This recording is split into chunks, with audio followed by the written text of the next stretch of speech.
বন্ধুরা, তোমাদের কাছে নতুন একটা রেসিপি নিয়ে আসছি। কারণ এটা হলো ময়দা। কেমন, আমি এই ময়দা দিয়ে তোমাদেরকে একটা চানাচুর আমি তৈরি করে দেখাবো। তাই কী কী দেবো তোমাদেরকে দেখাচ্ছি। এখানে স্বাদ মতো নুন, ঝাল লঙ্কা, গোলমরিচের গুঁড়ো এখানে দিয়ে দেওয়া হলো।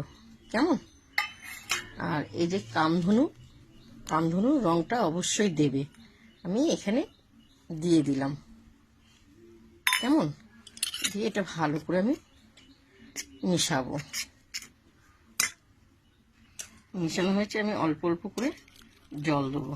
কেমন, একটু পাতলা হবে, এটা পাতলা ধরনের হবে, বেশি পাতলা না, খুব সুন্দর হবে। যা হোক, এটা হবে। এরপর আমি কি কি দেবো তোমাদের দেখাবো। এটা হলো কারি পাতা, এর সঙ্গে দেবো। তোমরা প্রথম থেকে ধৈর্য করে দেখবে। বাদাম দেবো, দেখে তোমাদের যদি ভালো লাগে আমাকে লাইক দিও, কিন্তু তোমরা দেখতে দেখতে তোমরা ছেড়ে দিও না। কেমন, তারপর একটু মুচমুচে হওয়ার জন্য আমি অল্প করে সুজি দেবো। তো সুজি আমি দিয়ে দিলাম, একটু মুচমুচে হবে। কেমন, সুজিটা দিলে ভালো মুচমুচে হয়। এরপরে যে একটা প্লাস্টিক আছে, প্লাস্টিকে দেখো এক কোনায় আমি ছোট্ট করে কেটেছি। কেমন, দেখো প্লাস্টিকে ছোট্ট করে কেটেছি। এই যে প্লাস্টিকটা আছে, প্লাস্টিকের ভেতরে আমি এটা এক এক চামচ করে দেবো, ঢেলে দেবো। কেমন, ভেতরে দেবো। দিদিভাইরা দেখতে থাকো। এরপরে যে প্লাস্টিকে দিয়েছি, আমি আস্তে আস্তে এই চানাচুর মতন এটা টিপে টিপে আমি ভাজবো। কেমন, অল্প অল্প করে, খুব সুন্দর লাগবে। আপনারা বাড়িতে খেয়ে দেখুন করে। এক এক করে আমি এরকম লম্বা লম্বা করে সরু সরুভাবে দেবো। অসাধারণ, দেখো খুব সুন্দর হয়েছে। লাল লাল ভাজাটা অপূর্ব অপূর্ব। দিদিভাইরা তোমরা একটু কষ্ট করে খাবে, দোকানের থেকেও ভালো লাগবে। এটা টাটকা বাড়ির তৈরি করা। কেমন, এরপর আমি তুলবো। খুব সুন্দর হয়েছে। এক এক করে আমি সব তুলবো। কেমন, আরও আছে, তোমাদেরকে ভেজে আমি সব পুরো কমপ্লিট করে দেখাবো।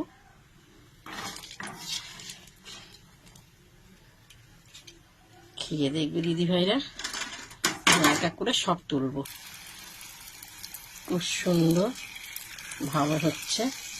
এক এক করে আমি সব ভাজা তোমাদেরকে দেখাবো। তোমরা এরকম প্লাস্টিকে পেছনটা ফুটো করে নেবে। কেমন, দেখতে পাচ্ছ দিদিভাইরা, মুখে লেগে থাকবে। দেখো এতগুলো ভেজেছি, এগুলো ভাজা হলে এরপর আমি তোমাদেরকে দেখাবো কি কি দেবো। এরপর আমি বাদাম ভাজবো। হ্যাঁ, লাল লাল করে বাদামটা আমি ভাজবো, খুব সুন্দর করে লাল লাল করে ভাজবো। ভাজাটা লাল লাল হোক। লাল লাল করে ভাজা হয়ে গেছে, এরপর আমি তুলবো। কেমন, তুলে আমি এই চানাচুরের উপরটা দেবো।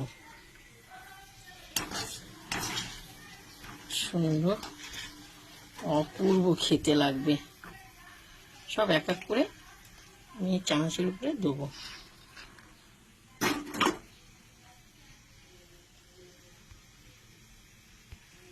চানাচুর, তোমাদের যে কারি পাতাগুলো দেখিয়েছি, সেই কারি পাতা আমি জল দিয়ে ধোয়া হয়েছে, যার জন্য লাল লাল করে আমি ভাজবো। কেমন, মুচমুচে কারি পাতাগুলো ভাজা হয়ে গেছে। খুব সুন্দর, খুব সুন্দর মুচমুচে হয়ে গেছে। কারি পাতা একটা গন্ধই আলাদা। চানাচুরের সঙ্গে কারি পাতাটা দিলে খুব সুন্দর লাগে খেতে। কেমন, এরপর আমি কারি পাতাগুলো তুলবো। কেমন, তুলে চানাচুর আছে, চানাচুরের সাইডে রেখে দেবো। এক এক করে সব আমি তুলবো। এরপর আমি গামলাতে ঢালবো। কেমন, ঢেলে এই যে ম্যাগি মশলাটা আছে, তোমরা চাট মশলা দিতে পারো, ম্যাগি মশলাটা আমি ঢেলে দেবো, সব ঢেলে দেবো। ঢেলে দিয়ে আমি ভালো করে মাখবো। কেমন খুব সুন্দর কুড়মুড়ো হয়েছে। দিদি ভাইরা, তোমরা প্রথম থেকে লাস্ট দেখতে পেয়েছো। তোমাদের যদি ভালো লাগে চানাচুরটা, আমাকে লাইক দিও, শেয়ার করো, কমেন্ট করে জানাবে। কেমন অসাধারণ, তোমরা খেতে এসো। খুব সুন্দর মুচমুচে হয়েছে, অপূর্ব অপূর্ব। বাড়িতে এভাবে করে খাবে, খুবই ভালো লাগবে। দোকানের থেকেও বাড়িতে তৈরি করে খাবেন, ছোট বড় পুরো ফুল ফ্যামিলিরা খেতে পারবেন। কেমন, এবার আমরা খাবো গরম গরম, খুবই সুন্দর লাগবে। এইভাবে কি কি দিয়েছি তোমরা তো দেখেছো।